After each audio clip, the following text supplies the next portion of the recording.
ললিতা কি বিয়েতে রাজি হয়েছে? না, ললিতা এখন বিয়ে করব না। কেন, তুমি ভালো করে বলো নাই?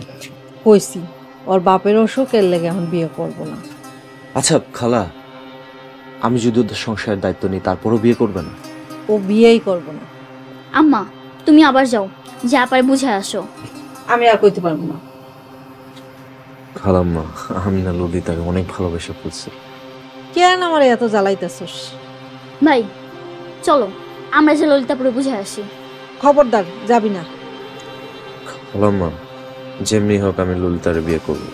আচ্ছা তুই আমার কথা কেন বুঝতেছস না কত? আচ্ছা খালা, আরেকটা বার গিয়ে কি বুঝানো যায় না? তোর যা খুশি কর।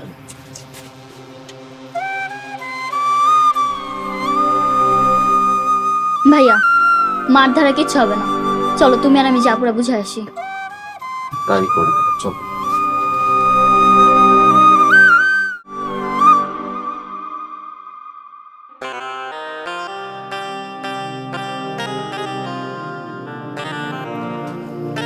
ফলের গায়ে সাদা রঙের আবরণ করে কোন ফলের থেকে দুর্গন্ধ বের।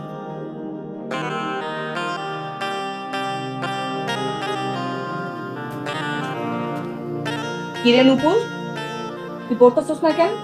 তোরে ওই দিন পড়া দিছি তুই পারুস নাই, আজকেও তুই পড়তাছিস না। তোর কিন্তু খবর আছে, মনোযোগ দিয়ে পড়।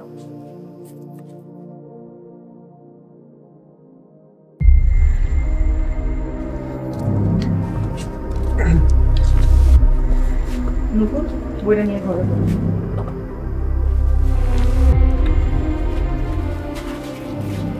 মালা, তোর ভাইরে নিয়ে আইছিস কেন? আপা আকাশ ভাই তোমারে কি জানি কইব। আমি কোনো কিছু শুনতে চাই না। প্লিজ আমার কথাটা একটু শুনেন। আচ্ছা কি কইবেন কোন? দেখেন, আমি আপনাকে ভালোবেসে ফেলছি। মায়া মানুষ দেখলেই প্রেমে পড়ে যান? দেখেন, বিষয়টা এরকম না।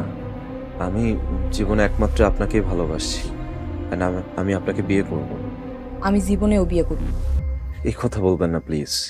হ আপা, আকাশ ভাই তোমার অনেক আদরে রাখবো। আমার ঘরে অসুস্থ বাবা, আমার ছোট বোন, এগুলো আমার দেখাশোনা করতে হয়। সারা জীবন করব, ইভেন সব খরচ আমি চালাবো। বিয়ের পর আর এইসব কথা থাকবো না, তখন সবকিছুই বিরক্ত মনে হইব। না ললিতা, আমি কথা দিচ্ছি তো, তোমার বাবা বোনকে আমি সবসময় দেখবো। আমি কোনো কথা শুনতে চাই না। অনেক রাত হয়েছে, মানুষ দেখলে মন্দ কইবে। আপনারা যান।